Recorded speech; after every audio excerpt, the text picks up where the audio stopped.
Viewers, প্রতিবার মাছ ধরার পরে অবশ্যই মেশিনের যত্ন নিতে হবে, আর সেক্ষেত্রে অয়েলিংটা হচ্ছে খুবই গুরুত্বপূর্ণ। তো আপনাদের প্রতিবার মাছ ধরার পরে অথবা রিল যদি পানিতে পড়ে যায় সেক্ষেত্রে আপনাদের অবশ্যই মেশিনে অয়েলিংটা করে নিতে হবে, অর্থাৎ তেল দিতে হবে, স্মুথনেসটা রাখতে হবে, অথবা আপনার মেশিন হার্ড হয়ে যাবে এবং ঘুরতে চাবে না, সেক্ষেত্রে আপনার মেশিনটা নষ্ট হয়ে যাবে। বাটিটি খুলে নিন। খুলে নেওয়ার পরে এখানে একটি পয়েন্ট পাবেন,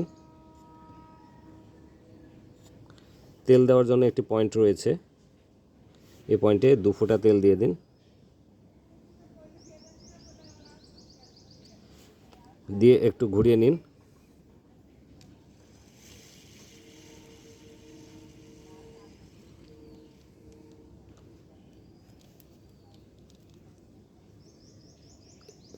এই পয়েন্টে তেল দিন।